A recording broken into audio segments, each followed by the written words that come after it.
afternoon, students. In today's lecture, we are going to learn about the third definition, that is about Alfred Marshall. Okay, in the last lecture, we have learned about Cortelia's definition, that was on wealth.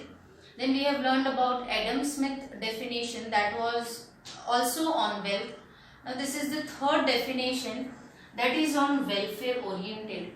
Okay, welfare oriented के ऊपर definition दिया है Alfred Marshall. He is also one of an very famous economist of the world, in fact I say. And 11th-12th के जो अभी हम laws वगैरह पढ़ने वाले हैं, या जो भी बहुत सारे कंसेप्ट पढ़ने वाले हैं, वो उन सब कंसेप्ट में अल्फ्रेड मार्शल का भी बहुत बड़ा कंट्रीब्यूशन है. ओके ना, उनका डेफिनेशन है वेलफेयर ओरिएंटेड. सी, ये जो चारों डेफिनेशन स्टार्ट करने से पहले मैंने आप लोग को एक थोड़ा बहुत कंसेप्ट समझा दिया था कि वेल्थ क्या होता है, वेलफेयर क्या होता है. ओके, तो वेलफेयर मतलब बेसिकली हर जितने भी सिटीजन्स है इस कंट्री में उनका भला करना, वेलबींग करना. ओके, तो वो वेलफेयर कैसे अटेन करेंगे, तो उनका भला कैसे होगा, जब हर इंसान के पास, हर एक इंडिविजुअल के पास sufficient basic food, clothing, shelter वो रहेगा, तब हम ऐसा बोल सकते हैं कि ये जो वेलफेयर हुआ है हमारे कंट्री में. ओके, नाउ अल्फ्रेड मार्शल, उन्होंने सबसे पहले तो I take one point. Okay, economics is not simply a study of wealth.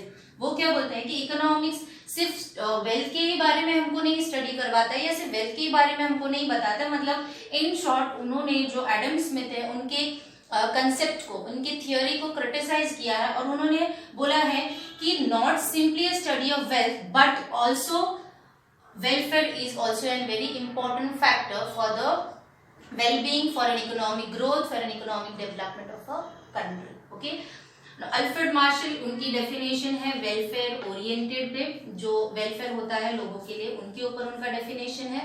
Okay, now उन्होंने अपना जो डेफिनेशन दिया है वो एक बुक में दिया है, प्रिंसिपल ऑफ इकोनॉमिक्स, उस बुक का नाम है, जो पब्लिश हुई थी 1890 में. इन्होंने इस बुक में बहुत सारे इकोनॉमिक कंसेप्ट के बारे में बताया. Okay, this is one of an concept we are taking. There are many more concepts given by Alfred Marshall in his book Principle of Economics, which was published in 1890. You have to remember. Okay, अभी ये क्या बोलते हैं कि economics is a study, मतलब economics study करता है. Economics is a study of Mankind.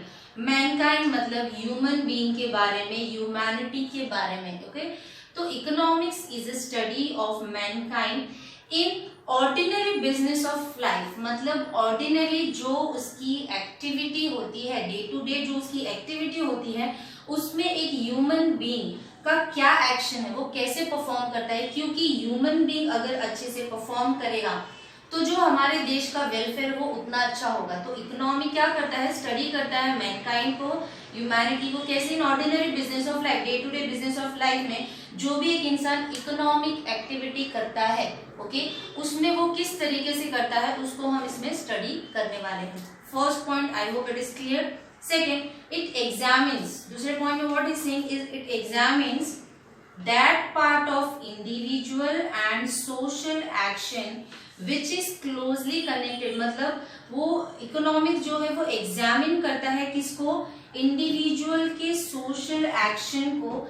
क्योंकि ये सोशल एक्शन किससे कनेक्टेड है, connected with the attainment. Attainment मतलब अक्वायर करना, अचीव करना, attainment and use of material requisites of wellbeing. मतलब कि इकोनॉमिक्स जो है वो पार्ट ह्यूमन बीइंग के एग्जामिन करता है, मतलब वो इकोनॉमिक एक्टिविटी को एग्जामिन करता है जिससे वो अटेन कर सके और जिससे वो यूज कर सके. क्या यूज कर सके, मटेरियल रिक्विजिट्स. सी, जो क्योंकि हम इंसान जितने भी हम ह्यूमन बीइंग्स है. Now let us see his key point. The first is study of ordinary man. तो जो हमारे अल्फ्रेड मार्शल है वो बोलते हैं कि वेलफेयर अगर देश का करना है, मतलब if you want a welfare of a country, then we should study about an ordinary man, उनके day to day economic activity से रिलेटेड जो भी कुछ एक्शन रहते हैं उनको स्टडी करना, कि वो कैसे अपने डे टू डे जो एक्टिविटीज है उसको कैसे परफॉर्म करते हैं जिससे हम अचीव कर सके और जिसको हम यूज कर सके किस चीज के लिए, मटेरियल रिक्विजिट, या उसको हम मटेरियल वेलफेयर भी बोल सकते हैं। तो उससे क्या होगा, वेलफेयर होगा। ओके, तो he say that economics is a study of an ordinary man, ordinary man के बारे में इकोनॉमिक्स स्टडी करता है। दूसरा, economics is a behaviour science, दूसरे को बोल रहे कि इकोनॉमिक्स कैसा साइंस है, बिहेवियर साइंस। तो ये बिहेवियर कौन करता है, ह्यूमन बीइंग करते हैं, राइट। क्योंकि आप देखोगे जितने भी हमारी इकोनॉमिक एक्टिविटी उसको एक ह्यूमन बीइंग परफॉर्म करता है, तो अगर वो अच्छे से परफॉर्म करेगा अपने डेली इकोनॉमिक एक्टिविटी को, अपने एक्शंस को अच्छे से लेगा, तो जो हमारी इकोनॉमी की जो वेलफेयर है वो अच्छे से ग्रो करेगी। ओके, तो वो बोलते हैं कि इकोनॉमी क्या है, इज अ बिहेवियरल साइंस। उसके बाद वो बोलते हैं कि economics is a study of material welfare. Material welfare एक ऐसा स्टेट बोलेंगे जहां पे हर ह्यूमन बीइंग के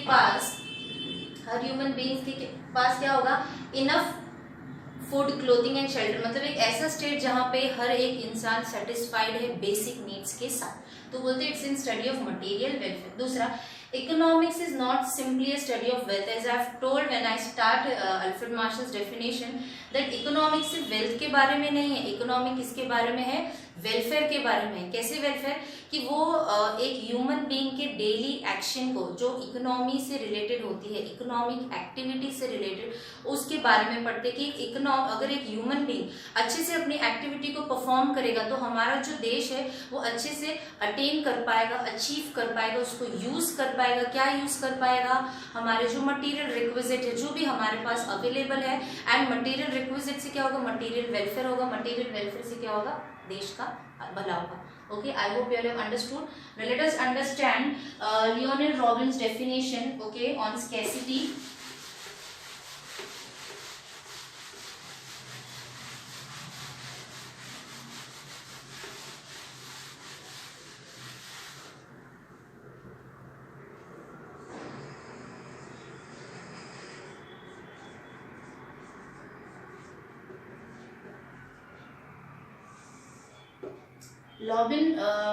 लियोनार्ड रॉबिन ने डेफिनेशन दिया था स्कैरसिटी पे,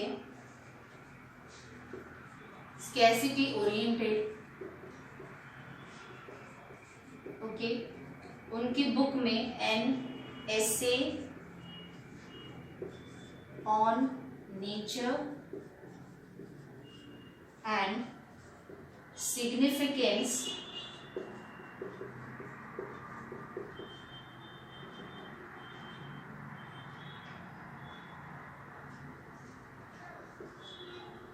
of economic and science, okay, जो कि पब्लिश्ड हुई थी it was published in 1932। Okay, it was published in 1932। According to him economics is a science, उनके हिसाब से इकोनॉमिक्स इज अ साइंस एक ऐसा साइंस है, okay, economics is a science which studies human behaviour, जो study करता है, which studies, क्या स्टडी करता है, ह्यूमन बिहेवियर को स्टडी करता है, as we all know. Okay, which studies human behaviour, okay, which studies human behaviour as a relationship between ends and scare means, as a relationship between किसके, ends and scare means which has an alternative uses, okay। तो जो हमारे Leonard robin है उनका definition था scarcity पे इसलिए क्योंकि जो हमारे पास available resources, as I have told earlier, it is very limited, and जो हमारे वॉन्ट्स है वो कैसे अनलिमिटेड, इसलिए इनका डेफिनेशन स्कैरसिटी के ऊपर है। उनके बुक में an essay on nature and significance of economic and science, जो कि पब्लिश हुई थी 1932 में। ओके, अभी वो बोलते हैं कि इकोनॉमिक्स इज अ साइंस, ये तो हमको पता है कि economics is a branch of social science, हम ऐसे भी बोल सकते हैं कि economics is a science, which studies जो कि पढ़ता है, क्या पढ़ता है, ह्यूमन बिहेवियर के बारे में। अब ह्यूमन बिहेवियर क्यों, क्योंकि ये जो एंड है मतलब ये वांट्स है, ये किसके हैं, ह्यूमन बीइंग के हैं। तो जरूरी जाहिर सी बात है कि अगर हम इस फैक्टर के बारे में पढ़ रहे हैं तो हमको पहले इस फैक्टर के बारे में भी पढ़ना पड़ेगा, क्योंकि ये फैक्टर इस फैक्टर की वजह से अराइज हुआ है, राइट। तो human behaviour, it studies the relationship between human behaviour. ये रिलेशनशिप किसकी, मतलब कौन से दो फैक्टर के बारे में, एंड्स मतलब वांट और स्कैर मीन्स, ओके। क्योंकि ये वांट्स भी ह्यूमन बिहेवियर पर, वांट्स जो है वो ह्यूमन बिहेवियर की नीड है, मतलब उनको सारी चीजें वांट्स चाहिए होती है। एंड जो हमारे पास रिसोर्सेज है वो स्कैर है, और वो हम हमारे रिसोर्सेज को ऑल्टरनेटिव यूजेस भी दे सकते हैं। मतलब अगर जैसे कोई चीज लिमिटेड है तो हम उसकी जगह कुछ और भी यूज कर सकते हैं, ओके, ताकि हम उसको उस जो लिमिटेड रिसोर्सेज को बैलेंस कर सके, उसको हम सेव कर सके, उसको हम कंजर्व कर सके, okay. I hope you have understood the Lionel robin definition. Its definition is on scarcity oriented. Okay, in his book An Essay on Nature and Significance of Economic in Science, which was published in 1932. Now he say economics is a science. Economics is ऐसा science है which studies human behaviour, जो study करता है human behaviour और relation के बीच में। कौन सा दो रिलेशन है, एंड मतलब वांट के बीच में, और स्कैर रिसोर्सेज, मतलब वांट्स जो है हमारे अनलिमिटेड है एंड रिसोर्सेज कैसे स्कैर्स है। तो वो बोलते हैं कि जो हमारे वांट्स है हम उनको प्रायोरिटी वाइज अरेंज कर सकते हैं, जो रिसोर्सेज को अल्टरनेटिव यूज कर सकते हैं। अगर कोई रिसोर्सेज लिमिटेड है तो उसके जगह हम कोई और रिसोर्सेज यूज कर सकते हैं और हमारे वांट्स को सेटिस्फाई कर सकते हैं, okay. Now let us see the key point of Lionel robin. Okay, what is key points?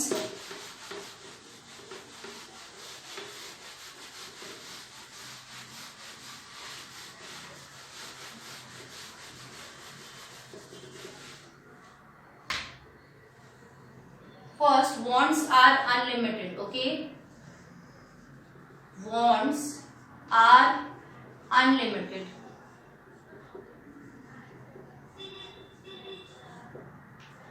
Then second, okay, the first is wants are unlimited. Second, means are comparatively limited. Means जो है मतलब जो resources है are comparatively limited. Okay, then तीसरा point is wants are gradable on the basis of priority. Wants are gradable on basis of priority. Okay, wants are gradable on the basis of priority. Then fourth, means have an alternative uses. Means have an alternative uses. Okay, इनके 4 की points है। जो definition है उसमें उसी का ये extract है। तो बोलता है वांट्स मतलब जो एंड से हमारे, ओके, और ये वांट्स जो है ह्यूमन बीइंग का वो खत्म ही नहीं होता। अगर एक वांट, जैसे कि आप स्कूल में रहते हो तो आपके वांट्स अलग होते हैं, जैसे आप कॉलेज में आते हो आपके वांट्स अलग हो जाते हैं, आपका कॉलेज होने के बाद आपके वांट्स अलग हो जाते हैं। For example in the school boys, sorry in the college boys के जैसे वांट्स होते for a bike, okay, girls के वांट्स होते for a mobile phone, many more wants are there, okay. But जैसे जैसे आप आगे बढ़ते हो तो वांट्स आपके चेंज हो जाते, तो वांट्स कभी लिमिटेड हो ही नहीं सकता। As a human nature wants हमेशा कैसे रहेगा, अनलिमिटेड रहेगा, हमेशा अनलिमिटेड। लेकिन जो मीन्स है, जो रिसोर्सेज है वो कंपैरेटिवली कैसी है, लिमिटेड है, ओके। जो मीन्स है वो लिमिटेड है। तो वांट्स जो है उसको हम ग्रेड करते हैं basis of priority. Basis of priority से फॉर एग्जांपल अगर एक इंसान अगर he is not feeling well तो उसकी प्रायोरिटी जो वांट्स की होगी वो मेडिसिन होगी, ओके। अगर एक बच्चा पढ़ रहा है तो उसकी प्रायोरिटी क्या होगी, बुक होगी। तो जो वांट्स है वो हम ग्रेड करते हैं, ह्यूमन बीइंग जो है हम ग्रेड करते हैं अकॉर्डिंग टू द प्रायोरिटी। मतलब एट प्रेजेंट आपको से फॉर एग्जांपल अभी जो मेरी priority is marker, because why I want this, because I have to teach you Lionel Robbins definition. तो मेरे वांट्स को मैं ग्रेड कर सकती हूँ अकॉर्डिंग टू माय प्रायोरिटी। जब मुझे जो चाहिए तब मैं उस वांट्स का डिमांड करती हूँ, मतलब we can grade it according to our need, okay, according to our requirement. Then means have an alternative usages, जैसे कि मीन्स हमको पता है इट इज स्केर्स, ओके, वो कम है, तो हम उसको ऑल्टरनेटिव जो लिमिटेड है, ओके, अगर कोई रिसोर्सेज लिमिटेड है तो हम उसके बदला कुछ और यूज कर सकते हैं, ओके। तो हम हमारे वांट्स को उस तरीके से अगर सेटिस्फाई करेंगे तो जो हमारे स्केर्स रिसोर्स है वो कहीं ना कहीं वी कैन कंजर्व देम, कहीं ना कहीं we can save them, Okay, so I hope you all have understood Lyonels-Robin definition. Lyonels-Robin definition किसके ऊपर है? स्कैरसिटी के ऊपर है। वो बोलते हैं कि जो वॉन्ट्स है वो अनलिमिटेड है और जो मीन्स है वो लिमिटेड है। हम हमारे जो वॉन्ट्स है उसको ऑल्टरनेट यूजेस करके हम जो हमारे लिमिटेड रिसोर्सेज को कंजर्व कर सकते हैं। वो बोलते हैं कि वॉन्ट्स जो है हम उसको ग्रेड करते हैं according to my priority, according to our priority. I hope we have understood about all the 4 definition. Okay, about Kautilya, then about Alfred Marshall, then about Adam Smith, and about Lyonel-Robin. See all the definitions. If you understand, it's very easy to understand. You all can easily correlate. But if you all find any difficulty in understanding, you all can ask me. I will be explaining you all in detail. Okay.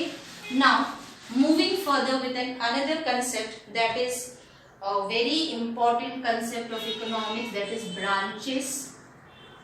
Okay. Branches of economics.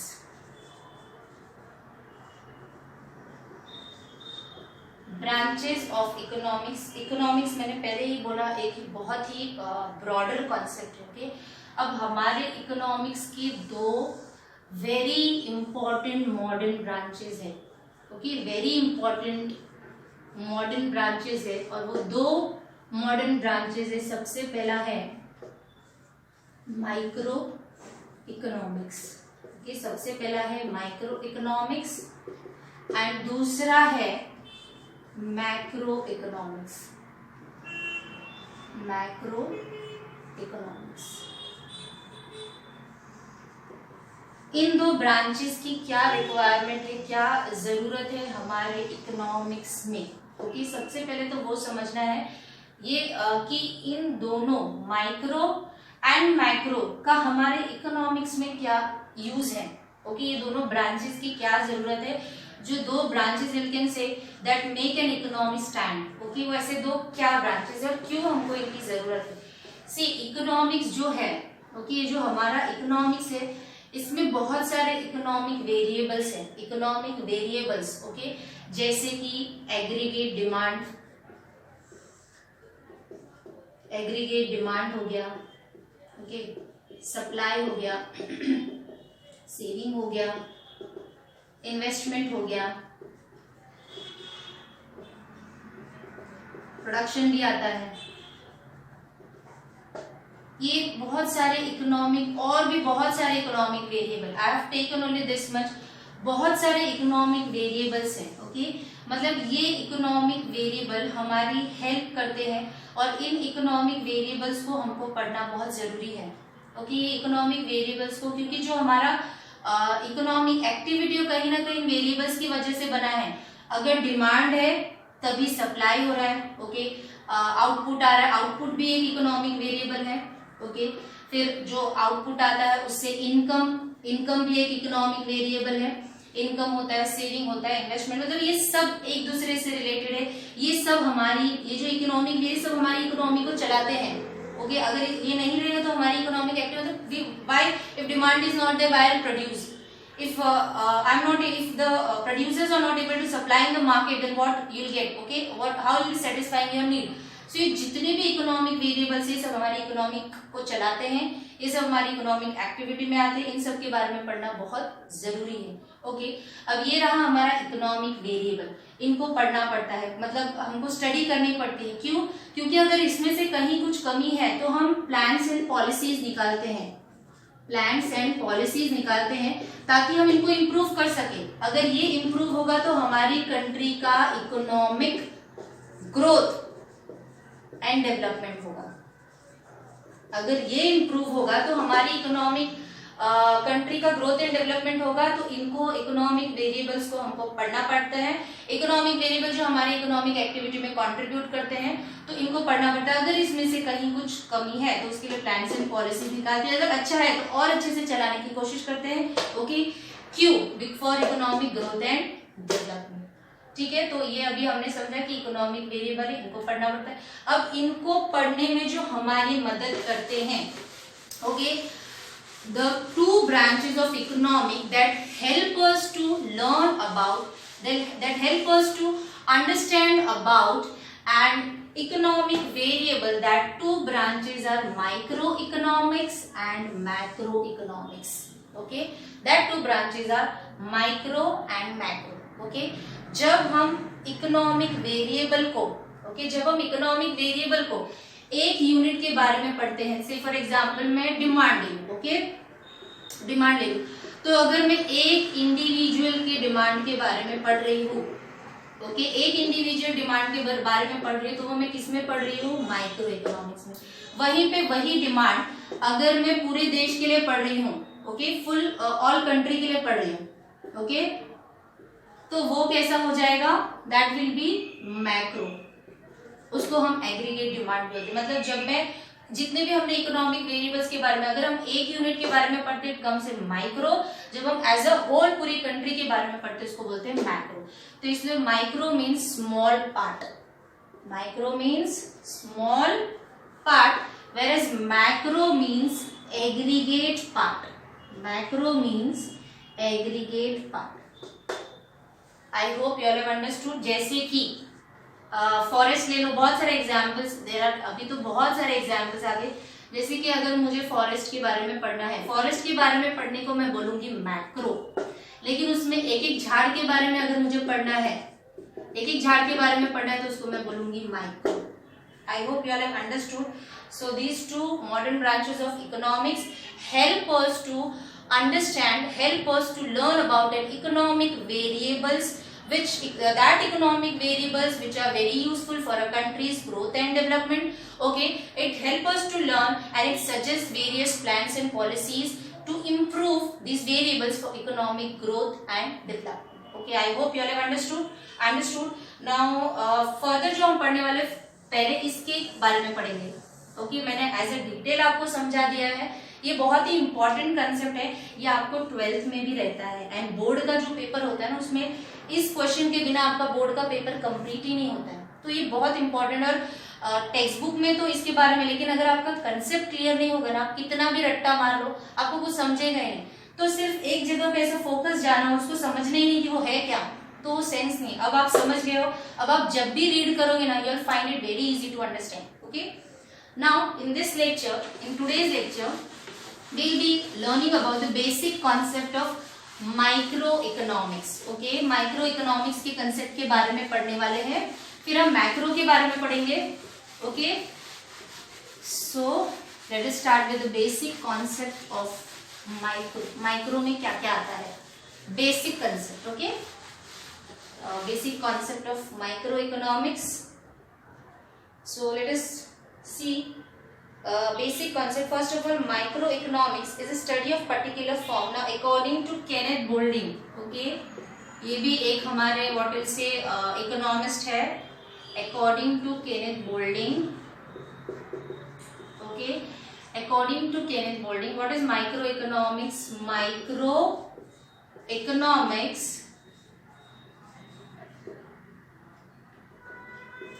according to Kenneth Boulding, microeconomic is a study of particular form, is a study of what? Study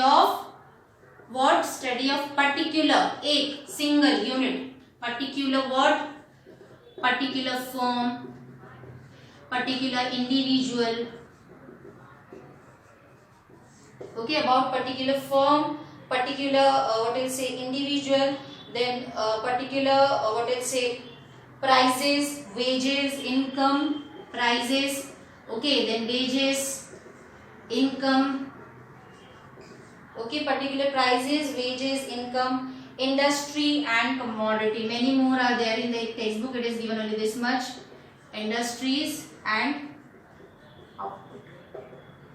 okay, so definition is given pura as a sentence form, but I have taken this form so that you will find it easy to remember. So microeconomics is a study of what? Is a study of particular firm, individual price, wages, income, industries and output. Okay, and commodities. Okay, it's in study of an particular firm, individual price, ये सारे हमारे economic variables के ही part है। तो अगर single firm के बारे में पढ़ रही हो, अगर सिंगल इंडिविजुअल के बारे में पढ़ रही हो, सिंगल कमोडिटी के प्राइस के बारे में पढ़ रही हो, सिंगल फैक्टर पेमेंट जैसे वेजेस के बारे में पढ़ रही हो, सिंगल इनकम के बारे में पढ़ रही हो, इंडस्ट्री के बारे में पढ़ रही हो, तो किस में आता है? माइक्रो इकोनॉमिक्स में आता है। Okay, now let us see the what will say concepts of microeconomics. Okay, I think I don't think so you'll be able to take all the concept today, so just I am giving an intro part, remaining in detail elaboration I will be taking in the next lecture. So the first is want. Okay, सबसे पहला क्या है? want. Basic concept है ये micro economics का, basic concept of micro economics का, उसमें सबसे पहला है want. Okay, then second is goods and services. Okay, goods and services. Then third is utility. Okay, utility. Then fourth is wealth. I have explained your what is wealth. Then fifth is personal income.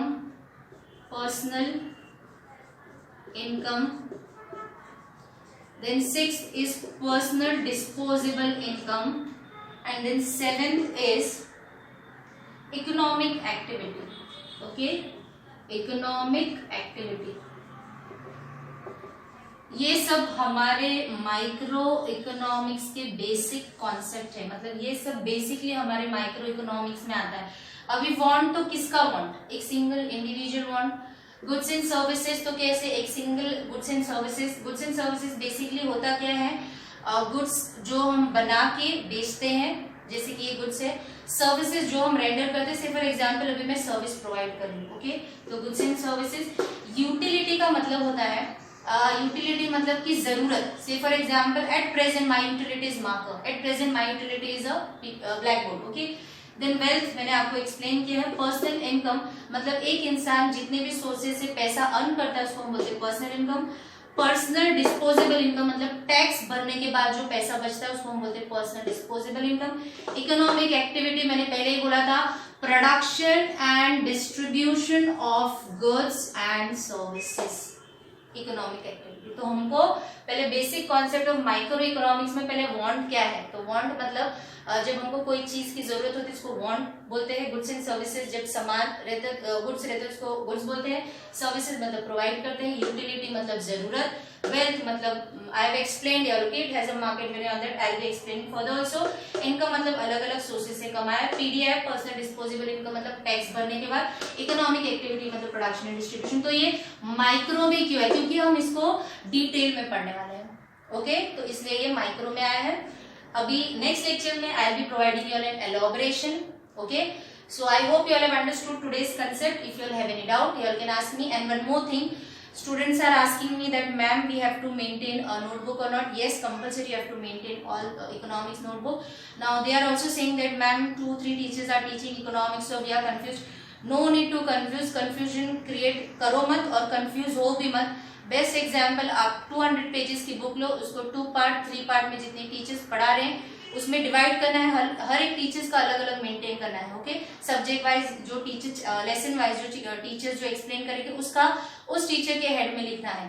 Okay, compulsory you have to maintain the book. Compulsory I'll be providing your notes and you have to write as and when college will reopen. I'll check each and every student's notebook. Compulsory. Okay, thank you for today's lecture.